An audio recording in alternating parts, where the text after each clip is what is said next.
இன்றைக்கி நம்ம மழைக்காலத்துக்கு ஏற்ற மிளகு ரசம் எப்படி செய்கிறதுன்னு பார்க்கலாம். இது வந்து சளி இருமல் எல்லாத்துக்கும் நல்லது. அப்புறம் அசைவம் சாப்பிட்டு செரிக்கலைன்னா அவங்களும் இந்த மிளகு ரசம் குடித்தா சரியாயிடும். இது கிராமத்தில் எங்கள் வீட்டில் எப்படி செய்கிறாங்களோ அந்த மெத்தடில் நான் இப்போ செய்ய போகிறேன். அதுக்கு தேவையான பொருள்னு பார்த்தா ஒரு நெல்லிக்காய் சைஸில் புளியை நான் ஊற வச்சுருக்கேன். மிளகு, ஜீரகம், பூண்டு, 2 வரமிளகாய், 2 தக்காளி நல்லா பழுத்ததாக எடுத்து வச்சுக்கோங்க. கடுகு, உளுந்தம்பருப்பு, மஞ்சத்தூள், பெருங்காயத்தூள், கருவேப்பிலை, மல்லி இலை இதுதான். இப்போ ரசத்துக்கு நம்ம முதல்ல ஜீரகம், மிளகு எல்லாத்தையும் அம்மியில் வச்சு நடுத்தி எடுத்துக்கலாம்.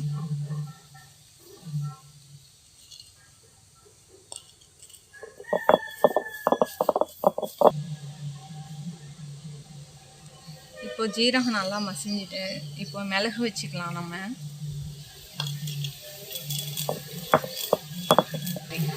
இப்போ கொஞ்சம் பூண்டு எடுத்து இதில் வச்சு நசுக்கிக்கலாம்.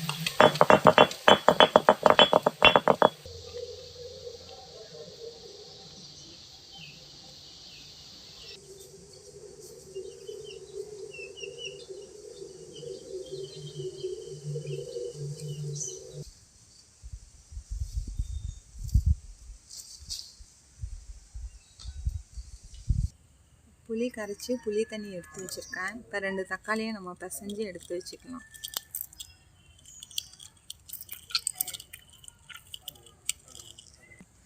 மண் சட்டி சூடாயிட்டு கொஞ்சம் கடலெண்ணெய் சேர்த்துக்கலாம். சூடாயிடுச்சு, கொஞ்சம் கடுகு, உளுந்தம்பருப்பு போட்டுக்கணும். வரமிளகாய் 2, கருவேப்பிலை போட்டுக்கலாம். கொஞ்சம் மஞ்சத்தூள், கொஞ்சம் பெருங்காயத்தூள். இப்போ நம்ம நடுத்தி எடுத்து வச்சுருக்க மிளகு, ஜீரகம், பூண்டு போட்டுக்கணும்.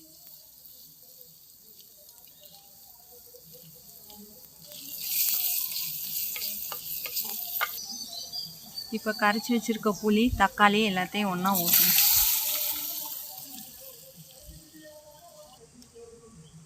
இப்போ கொஞ்சமாக உப்பு சேர்த்துக்குவோம். இந்த ரசத்தை நம்ம கொதிக்க விடக்கூடாது. இந்த மாதிரி நுர வந்தோடனே இறக்கி வச்சுக்கணும். இப்போ இறக்கி வச்சதுக்கப்புறம் மல்லித்தலை போட்டுக்கலாம். இந்த மல்லித்தலை தான் இதோட டேஸ்ட்டை ரொம்ப அதிகமாக கூட்டி கொடுக்கும். இப்போ சுவையான மிளகு ரசம் ரெடி.